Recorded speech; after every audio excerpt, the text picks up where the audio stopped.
বিসমিল্লাহির রহমানির রহিম। আসসালামু আলাইকুম ডিয়ার স্টুডেন্ট, আশা করি তোমরা আল্লাহর রহমতে ভালো আছো। আমরাও তোমাদের দোয়া এবং আল্লাহর রহমতে এই মহামারী করোনার মধ্যেও ভালো আছি। আজকে তোমাদের যে বিষয়টি নিয়ে আলোচনা করতে যাচ্ছি, চেঞ্জ অফ ভয়েস। এই ভয়েস চেঞ্জ এর আগের হয়তো ক্লাস হয়েছে, তারপর আমি এটা নিয়ে আবারও একটু আলোচনা করি। ভয়েস চেঞ্জের বিষয়টা তোমরা দেখো যে ভয়েস শব্দের অর্থ হইল বাচ্য, অর্থাৎ একটি সেন্টেন্সে সাবজেক্ট কিভাবে ক্রিয়ার কাজ করে। কোনো সেন্টেন্স আছে যে সাবজেক্ট সরাসরি ক্রিয়ার কাজ করে, আবার কোনো সেন্টেন্স আছে যে সাবজেক্টকে দিয়ে ক্রিয়ার কাজ করানো হয়। যে বাক্যে সাবজেক্ট সরাসরি ক্রিয়ার কাজ সম্পাদন করে তাকে বলে অ্যাক্টিভ ভয়েস, আর যে বাক্যে সাবজেক্টকে দ্বারা ক্রিয়ার কাজ করানো হয় তাকে বলা হয় প্যাসিভ ভয়েস। আচ্ছা, তে আমরা চেঞ্জ অফ ভয়েস পড়ব, আলোচনা করব এগুলো নিয়ে। তবে তার আগে জানতে হবে আসলে কোন কোন জিনিসের ভয়েস চেঞ্জ হয় এবং কোন কোনগুলো হয় না, এগুলো তোমাকে ভালো করে জানতে হবে। যেমন অ্যাসার্টিভ সেন্টেন্সের ভয়েস হবে, ইন্টারগেটিভ এবং ইম্পারেটিভের ভয়েস হবে। টেন্সের মধ্যে সাধারণত সব ইনডেফিনিট, সব কন্টিনিউয়াস এবং সকল পারফেক্ট টেন্সের ভয়েস হয়। শুধু পারফেক্ট কন্টিনিউয়াস টেন্সগুলোর ভয়েস চেঞ্জ করা হয় না, বা কোনো কোনো বইয়ে করলেও ম্যাক্সিমাম ক্ষেত্রে করে না। আবার সেন্টেন্সের মধ্যে যেসব বাক্য অবজেক্ট নাই, এখন তোমার এরকম লেখা আছে যে হি গোজ টু স্কুল, এটা কিন্তু ভয়েস চেঞ্জ হবে না, এটা not changeable. He goes to school এগুলো ভয়। আই এম এ স্টুডেন্ট, এটা ভয়েস চেঞ্জ হবে না। আই এম এ স্টুডেন্ট, এগুলোর ভয়েস চেঞ্জ হবে না। এর মানে কি সাবজেক্ট থাকতে হবে, প্রিন্সিপাল ভার্ব থাকতে হবে, সেবেক অবজেক্ট থাকতে হবে, তাহলে ভয়েস চেঞ্জ করা যাবে। আচ্ছা, আমরা আজকে আলোচনা করব how to change voice active into passive. আচ্ছা, ফার্স্ট কাজ হলো ভয়েস চেঞ্জ করতে গেলে যে বিষয়টা বেশি দরকার, যে চারটা রুল আছে সেগুলো জানতে হয়। এক নম্বর রুল হলো যে অ্যাক্টিভ ভয়েসের সাবজেক্টকে প্যাসিভ ভয়েসের অবজেক্ট করতে হয়। এটা কবিতা আছে যে অবজেক্ট বেটা সাবজেক্ট হয়ে খিলখিলিয়ে হাসে, আর সাবজেক্ট বেটা অবজেক্ট হয়ে বায়ের পরে বসে। মূল ভার্বের পাস্ট পার্টিসিপল সদা সর্বদাই হয়, তার পূর্বে চেপে বসে টু বি মহাশয়। যেমন ধরো অ্যাক্টিভ এরকম লেখা আছে যে he writes a letter, he writes a letter. তো আমরা যখন ভয়েস চেঞ্জ করব, আমাদের ফার্স্ট কাজ হলো ওই সেন্টেন্সটা বারবার পড়ে দেখতে হবে সেটা কোন সেন্টেন্স। সেন্টেন্সটা কি অ্যাসার্টিভ না ইন্টারগেটিভ নাকি ইম্পারেটিভ, এবং সেটা কোন টেন্সে আছে সেটাও খেয়াল করতে হবে। তো আমরা দেখতে পাচ্ছি যে সেন্টেন্সটি আছে অ্যাসার্টিভ সেন্টেন্সে এবং এটা প্রেজেন্ট ইনডেফিনিট টেন্সে। তো এক নম্বর নিয়ম হলো যে অ্যাক্টিভ ভয়েসের যেটা অবজেক্ট আছে এটাকে তোমার কি করতে হবে, প্যাসিভ ভয়েসের সাবজেক্ট করতে হবে। এ লেটার, যদি নাউন থাকে নাউনের তো সাবজেক্টিভ ফর্ম আর অবজেক্টিভ ফর্ম একই, আর যদি প্রোনাউন থাকে সেগুলো কিন্তু সাবজেক্টিভ ফর্ম আর অবজেক্টিভ ফর্ম আলাদা। অবশ্যই তোমরা জানো, যেমন আই সাবজেক্টিভ ফর্ম, আয়ের অবজেক্টিভ ফর্ম কি, যেমন আই এটা সাবজেক্ট, অবজেক্ট কি মি। যেমন উই এটা সাবজেক্ট, অবজেক্টিভ ফর্ম কি আস। যেমন হি সাবজেক্ট, অবজেক্ট কি হিম। শি সাবজেক্ট, এটার অবজেক্ট কি হার। দে এটার অবজেক্ট কি দেম। ইউ এটার আবার সুবিধা আছে সাবজেক্ট এবং অবজেক্ট একই। যদি কোনো নাম থাকে যেমন রহিম, এটার অবজেক্টিভ ফর্ম একই। তো এগুলো কিন্তু মুখস্থ করতে হবে, আশা করি এগুলো তোমাদের জানা আছে ইনশাল্লাহ। তে আমাদের ফার্স্ট নিয়ম হলো যে অ্যাক্টিভ ভয়েসের যেটা সাবজেক্ট ছিল বা অ্যাক্টিভের যেটা অবজেক্ট ছিল সেটাকে প্যাসিভের সাবজেক্টের জায়গায় বসাতে হয়। আচ্ছা, এরপর টেন্স অনুযায়ী এখানে টু বি ভার্বের একটা ফর্ম বসাইতে হবে। এটা যদি প্রেজেন্ট ইনডেফিনিট টেন্সে থাকে তাহলে এখানে এই সাবজেক্ট অনুযায়ী এম ইজ আর বসে। এটা পাস্ট ইনডেফিনিট টেন্সে থাকলে ওয়াজ ওয়ার, ফিউচার ইনডেফিনিট টেন্সে থাকলে শ্যাল উইলের পরে বি। আর যে কোনো কন্টিনিউয়াস টেন্স, সকল কন্টিনিউয়াস টেন্স থাকলে এই কন্টিনিউয়াস টেন্সের যে অক্সিলারি ভার্বগুলো আছে এগুলোর পরে অতিরিক্ত বিইং বসাইতে হয়। সব পারফেক্ট টেন্সে বসে অতিরিক্ত বিন, মডাল ভার্ব এবং শ্যাল উইলের পরে বসে বি। এটা খেয়াল রাখতে হবে। তাহলে আমরা দেখতেছি এ লেটার ইজ। আর প্যাসিভ ভয়েস বলতেই মূল ভার্বের পাস্ট পার্টিসিপল ফর্ম, তাহলে রিটেন, WRITTEN, রিটেন বাই যুগে অ্যাক্টিভ ভয়েসের সাবজেক্টকে প্যাসিভের অবজেক্ট করতে হবে, বাই হিম। আচ্ছা, এখানে আবার একটা জিনিস খেয়াল করতে হবে যে সর্বক্ষেত্রে কি বাই হবে, নো। সবসময় কিন্তু বাই যুগে অ্যাক্টিভ ভয়েসের সাবজেক্টকে প্যাসিভের অবজেক্ট করা যাবে না। সেক্ষেত্রে অ্যাপ্রোপ্রিয়েট প্রিপোজিশনগুলো মুখস্থ করতে হবে যে আসলে কোন ভার্বের পরে কোন প্রিপোজিশন অ্যাপ্রোপ্রিয়েট সেটা বসাইতে হবে। নর্মালি যেমন আমরা দেখি যে অ্যাক্টিভ এরকম আছে যে আই নো দ্য ম্যান, আমি লোকটিকে চিনি, আই নো দ্য ম্যান। তো অবজেক্টকে এখানে দ্য ম্যান, এটাকে তুমি সাবজেক্টের জায়গায় বসালা যে দ্য ম্যান, প্রেজেন্ট ইনডেফিনিট আছে তাহলে am is are, the man is. এখন নো এর পাস্ট পার্টিসিপল ফর্ম কি? Known. The man is known to আয়ের অবজেক্টিভ ফর্ম মি। তাহলে আমাকে খেয়াল করতে হবে যে নো ভার্ব থাকলে পরে সেই ক্ষেত্রে প্রিপোজিশন কি বসে? টু বসে। আবার please, displease, annoy, satisfy, size, fill এগুলো থাকলে উইথ বসে। যেমন ধরো এরকম আছে বাক্যটা যে smoke FILLED filled the room, the room, ধোঁয়ায় কক্ষটি পরিপূর্ণ করে ফেলেছে। তাহলে এই বাক্য অবজেক্টকে এই দি রুম, এটাকে তুমি সাবজেক্ট করলা যে দ্য রুম। আমরা দেখতে পাচ্ছি আছে ফিল্ড পাস্ট ইনডেফিনিট, পাস্ট ইনডেফিনিটে কি বসে? ওয়াজ অথবা ওয়ার। তাহলে the room was field, FILLED field. এখন এই ফিল ভার্ব থাকলে পরে এখানে বায়ও বসবে না, টু বসবে না, এখানে প্রিপোজিশন বসাইতে হবে উইথ, উইথ স্মোক। তাহলে the room was filled with smoke. আবার যেমন খেয়াল করো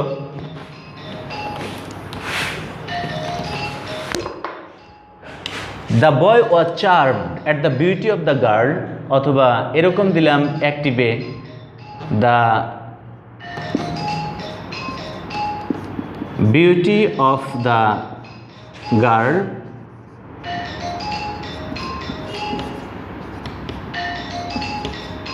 charmed the boy, the beauty of the girl charmed the boy. তো অবজেক্ট কি এখানে? দি বয়, এটাকে তুমি কি করলা? প্যাসিভের সাবজেক্ট করলা। দ্য বয় ওয়াজ, যেহেতু পাস্ট ইনডেফিনিট আছে তাহলে কি হবে? Was were. The boy was charmed, CHARMED charmed. এখন এইখানে প্রিপোজিশন বসাইতে হবে at, charmed at the beauty of the girl, the boy was charmed at the beauty of the girl, বালিকাটির সৌন্দর্যে বালকটি মুগ্ধ হয়েছিল। তাহলে আমরা দেখতে হবে যে আসলে সব ক্ষেত্রেই যে তোমার বাই যুগে অ্যাক্টিভ ভয়েসের সাবজেক্টকে প্যাসিভ করা যাবে তা কিন্তু করা যাবে না। এই অ্যাপ্রোপ্রিয়েট প্রিপোজিশনগুলো তোমার জানা থাকতে হবে এবং সেই অনুযায়ী ব্যবহার করতে হবে। আচ্ছা, আবার খেয়াল করো অ্যাক্টিভ ভয়েসে অবজেক্টের পর যদি অতিরিক্ত কোনো অংশ থাকে সেটা মূল ভার্বের পাস্ট পার্টিসিপলের পরে বসে। যেমন ধরো বাক্যটা এরকম আছে he called me at night, সে রাতে আমাকে ডাকলো। এই বাক্যে মি হইল তোমার অবজেক্ট আর অ্যাট নাইট হইল অ্যাডভার্ব অফ টাইম, সময়বাচক একটি অ্যাডভার্ব। যাই হোক, আমার কাজ হলো অ্যাক্টিভ ভয়েসের অবজেক্টকে প্যাসিভের সাবজেক্ট আই। কোন টেন্সে আছে? পাস্ট ইনডিফিনিট, তাহলে পাস্ট ইনডিফিনিটে ওয়াজ আর বসে, তাহলে আই ওয়াজ। এখন মূল ভার্বের past participle form called, CALLED। তে এই যে অবজেক্টের পরে যদি কোনো অতিরিক্ত অংশ থাকে সেটা মূল ভার্বের পাস্ট পার্টিসিপল ফর্মের পরে লেখাই বেটার। তাহলে I was called at night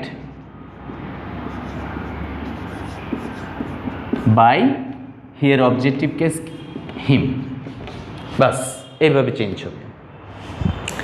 আবার যদি সেগুলো কন্টিনিউয়াস টেন্সে থাকে, ইনডেফিনিট না থাকে কন্টিনিউয়াস, যেমন এরকম আছে যে he is doing the work, he is doing the work. তো এই ক্ষেত্রে অবজেক্টকে, অবজেক্ট হইল দ্য ওয়ার্ক, এটাকে সাবজেক্ট করো দ্য ওয়ার্ক। সকল কন্টিনিউয়াস টেন্সে অক্সিলারি ভার্বগুলো তো থাকবেই, অতিরিক্ত তোমাকে কি বসাইতে হবে? বিইং বসাইতে হবে। তাহলে the work is being done by here objective case him. এভাবে দেখা যায় সকল কন্টিনিউয়াস টেন্সে এম ইজারের পরে বিইং, ওয়াজারের পরে বিইং, শ্যাল বি, উইল বির পরে অতিরিক্ত বিইং বসাইতে হবে। আবার সকল পারফেক্ট টেন্সে বিন বসাইতে হবে। যেমন অ্যাক্টিভ এরকম আছে যে I have done the work, I have done the work. ভালো কথা। আমি যখন প্যাসিভ করব অবজেক্টকে দ্য ওয়ার্ক, এটাকে সাবজেক্ট করব দ্য ওয়ার্ক। এখন আয়ের পরে হ্যাভ বসছে, দি ওয়ার্কের পরেও তার হ্যাভ হবে না। The work has been done by, আয়ের অবজেক্টিভ ফর্ম হলো মি। তাহলে আমাদের ভার্বের ব্যবহারটা কিন্তু খুব ভালো করে খেয়াল করতে হবে যে আসলে কোন ভার্বে কিভাবে টেন্সটা বসে। টেন্সের ক্ষেত্রে যে প্রেজেন্ট ইনডেফিনিট টেন্সে এম ইজ আর বসাইতে হবে, পাস্ট ইনডেফিনিট টেন্সে ওয়াজ ওয়ার, ফিউচার ইনডেফিনিটে শ্যাল উইলের পরে বি। সকল কন্টিনিউয়াস টেন্সে এম ইজ আরের পরে বিইং, ওয়াজ ওয়ারের পরে বিইং, শ্যাল বি উইল বির পরে বিইং, সকল পারফেক্ট টেন্সে বিন। এই ভার্বগুলো মুখস্থ থাকতে হবে। এখন আমরা দেখি যে অ্যাক্টিভ ভয়েসে যদি ডাবল অবজেক্ট থাকে, মানে দুটি অবজেক্ট থাকে, তাহলে কি করবে? যেমন হি গেভ মি এ বুক, সে আমাকে একটি বই দিয়েছিল। এখানে দেখো দুটি অবজেক্ট, একটা মি আছে আরেকটা আছে এ বুক। আমরা ইচ্ছা করলে যে কোনো অবজেক্টকে প্যাসিভ ভয়েসের এখানে সাবজেক্ট করতে পারবো। আমি যদি আইকে নেই তাহলে আই পাস্ট ইনডেফিনিট টেন্সে আছে, ওয়াজ ওয়ার বসবে, তাহলে আই ওয়াজ। গিভের past participle form given, I was given. এখন এই অবজেক্টটা এখানে অবজেক্ট রূপেই থেকে যাবে। এই অবজেক্টকে আমরা বলবো রিটেইনড অবজেক্ট বা অক্ষুণ্ণ কর্ম। I was given a book by here objective form him. এখন কেউ যদি বলে যে না আমি এ বুককে নিব, তাহলে লিখবা যে a book was given me by him. যে কোনো একটাকে নেওয়া যাবে। তাহলে আমরা দেখলাম এরকম যদি দুটি অবজেক্ট থাকে তাহলে যে কোনো একটি অবজেক্টকে প্যাসিভ ভয়েসের সাবজেক্ট করা যাবে। আবার সকল ক্ষেত্রেই দুটি অবজেক্ট থাকলে যে কোনো অবজেক্টকে প্যাসিভের সাবজেক্ট করা যাবে না। সেক্ষেত্রে আবার দেখতে হবে যে যদি ডেটিভ অফ ইন্টারেস্ট বা ইথিক্যাল ডেটিভ থাকে, মানে ব্যক্তিবাচক অবজেক্টের পূর্বে যদি প্রিপোজিশন উজ্জ থাকে, ওই অবজেক্টকে প্যাসিভ ভয়েসের সাবজেক্ট করা যাবে না। আবার যখন প্যাসিভ ভয়েস করব তখন সেখানে কি প্রিপোজিশন উজ্জ আছে সেটা আমাকে বসিয়ে দিতে হবে। যেমন বাক্যটা যদি এরকম থাকে যে she PLUCKED, she plucked me a rose বা এ ফ্লাওয়ার, এ রোজই দেখলাম যে she plucked me a rose. এখানে দুটি অবজেক্ট আছে, একটা মি আর একটা হলো a rose. She plucked me, সে আমাকে তুললো, আসলো আমাকে তুললো না। এখানে এই মি হলো ডেটিভ অফ ইন্টারেস্ট বা ইথিক্যাল ডেটিভ, এর পূর্বে প্রিপোজিশন ফর উজ্জ আছে। সুতরাং এই মিকে তুমি প্যাসিভ ভয়েসের সাবজেক্ট করতে পারো না, এই ক্ষেত্রে এ রোজকে করতে হবে। তাহলে কি হবে প্যাসিভ? এ রোজ ওয়াজ প্লাকড। এখন এইখানে যে প্রিপোজিশন উজ্জ আছে সেটা বসিয়ে দিতে হবে, ফর মি বাই শিয়ার অবজেক্টিভ ফর্ম হার। তাহলে আমরা দেখলাম যে কোনো অবজেক্টকে প্যাসিভের সাবজেক্ট করা যায়, ঠিক আছে, কিন্তু যদি ডেটিভ অফ ইন্টারেস্ট বা ইথিক্যাল ডেটিভ থাকে সেটাকে প্যাসিভ ভয়েসের সাবজেক্ট করা যাবে না। আবার প্যাসিভ করার সময় সেখানে কি প্রিপোজিশন উজ্জ আছে, নর্মালি সাধারণত টু অথবা ফর এইসব প্রিপোজিশনই উজ্জ থাকে, অন্য প্রিপোজিশন উজ্জ থাকে না, এটা খেয়াল করতে হবে। আচ্ছা, আবার দেখো অ্যাক্টিভ ভয়েসে অবজেক্টের পর কখনো কখনো পার্টিসিপল থাকে। যেমন I saw him crying, CRYING। দেখো সাবজেক্ট ভার্ব অবজেক্ট, এটা হলো তোমার পার্টিসিপল। যদি পার্টিসিপল থাকে সেটা মূল ভার্বের পাস্ট পার্টিসিপলের পরেই রেখে দিবা। তাহলে আমরা এই অবজেক্টকে সাবজেক্ট করি হি, পাস্ট ইনডেফিনিট তাহলে ওয়াজ, সয়ের past participle form seen, he was seen. এবার crying, he was seen crying by, আয়ের অবজেক্টিভ ফর্ম হলো মি।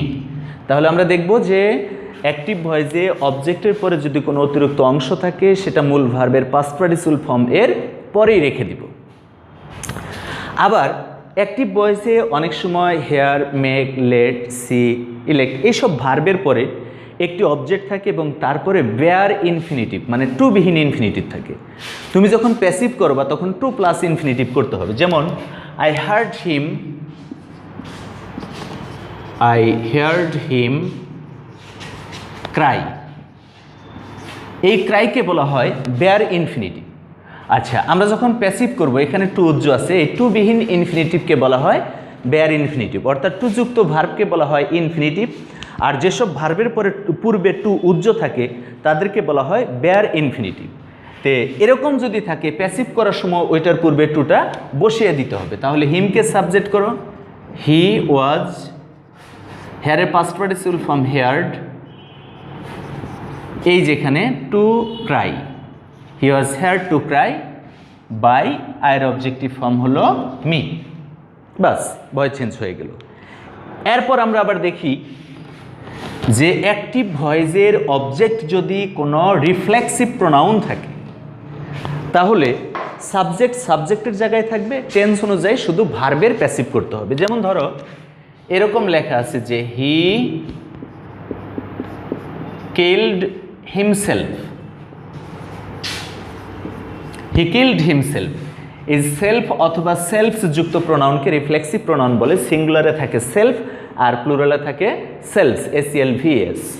যাই হোক, আমরা এই ক্ষেত্রে সাবজেক্ট ঠিকই রাখবো হি, টেন্স অনুযায়ী ভার্ব লিখবো he was killed, KILLED, he was killed by himself, object by যুগে অবজেক্টই রাখবো, he was killed by himself. আচ্ছা, আবার যদি দেখা যায় যে কোয়াজি প্যাসিভ ভার্ব থাকে সেই ক্ষেত্রেও টেন্স অনুযায়ী শুধু ভার্বের প্যাসিভ করতে হয়। দেখুন আসলে কোয়াজি প্যাসিভ ভার্বটাই বান কি, যে ভার্ব আকারে অ্যাক্টিভ কিন্তু অর্থের দিক থেকে প্যাসিভ, অর্থাৎ যে ভার্বের কাজ ওই বাক্যের সাবজেক্ট সরাসরি করতে পারে না, ওই ভার্বকে বলা হয় কোয়াজি প্যাসিভ ভার্ব। যেমন ধরো এরকম লেখা আছে যে the pen writes well, the pen writes well, কলমটি ভালো লেখে। আসলে কলমের কিন্তু লেখার ক্ষমতা নেই, আমরা যখন লিখি তখন কলম ভালো কালি দেয় আর কি।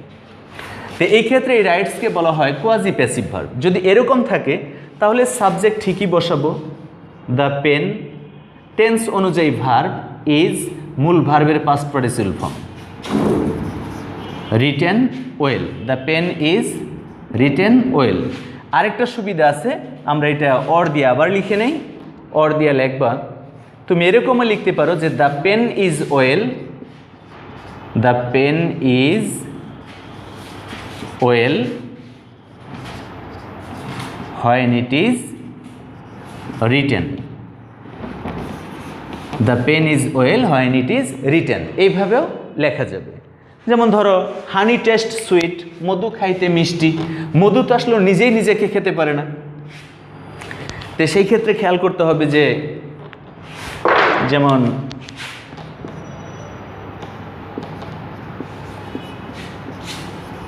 হানি টেস্ট সুইট, মধু খেতে মিষ্টি, তুমি লিখবা হানি ইজ টেস্টেড সুইট, অথবা হানি is sweet when it is tasted, honey is sweet when it is tasted। আমি তো প্রেজেন্ট টেন্সে করাইছি বা পাস্ট টেন্সে করাইলাম, এটা কিন্তু আবার অন্য টেন্সেও থাকতে পারে। যেমন বাক্যটা এরকম থাকতে পারে যে the building is building, the building is building, এরকমও যদি থাকে তুমি যখন প্যাসিভ করবা সাবজেক্ট ঠিকই থাকবে দ্য বিল্ডিং এটা দেখো, ইজ বিল্ডিং, বাড়িটি নির্মিত হচ্ছে। দ্য বিল্ডিং সাবজেক্ট আর ইজ বিল্ডিং, ইজ হলো অক্সিলিয়ারি ভার্ব, বিল্ডিং হলো প্রিন্সিপাল ভার্ব। বিল্ড মানে নির্মাণ করা, সেখান থেকে বিল্ডিং করা হয়েছে। তাহলে সকল কন্টিনিউয়াস টেন্সে বিইং বসে, তাহলে দ্য বিল্ডিং ইজ বিইং, আর এই বিল্ড এর পাস্ট পার্টিসিপল ফর্ম হলো built, BUILT। The building is being built, এরকমভাবেও করা যায়। আচ্ছা, আবার অ্যাক্টিভ ভয়েসে যদি am to, is to, have to, has to, বা am going to, is going to, are going to এরকম থাকে, এগুলো আসলে ইনফিনিটিভ। তে এগুলো থাকলে টু পর্যন্ত ঠিক রেখে টু এর পরে বি বসাতে হয়। যেমন I have to do it, I have to do it, আমাকে এটা করতে হয়। তাহলে অবজেক্টকে ইট, এটাকে সাবজেক্ট করো, it has to be done by আইয়ের objective case me, it has to be done by me. আবার যেমন ধরো এরকম লেখা আছে অ্যাক্টিভে যে he is going to open a bank account, he is going to bank account. তাহলে অবজেক্টকে এ ব্যাংক অ্যাকাউন্ট, এটাকে সাবজেক্ট করো, এ ব্যাংক অ্যাকাউন্ট ইজ, এই ইজ গোয়িং টু পর্যন্ত ঠিক লিখতে হবে, ইজ গোয়িং টু, তারপরে অতিরিক্ত be, opened by here objective form হিম। তো অ্যাক্টিভ ভয়েসের আরও অনেক ভয়েস চেঞ্জ আছে। আজ এ পর্যন্তই থাক, পরের ক্লাসে এই অ্যাসার্টিভের আরও একটু আলোচনা করি, কারণ এক ক্লাসে এত বর্ধিত আলোচনা করলে দেখা যায় যে সেটা ক্যাপচার করাটা অনেক কঠিন হয়ে যায়। তো আমরা অ্যাসার্টিভ সেন্টেন্সের প্রাথমিক একটু আলোচনা করলাম, এরপর অ্যাসার্টিভ সেন্টেন্সের বাকি অংশ পরবর্তী ক্লাসে ইনশাআল্লাহ আলোচনা করব। তো আশা করি তোমরা ভালো আছো, আর ভালো থাকো সবাই, একটু ভালো করে পড়ালেখা করো। আল্লাহ হাফেজ।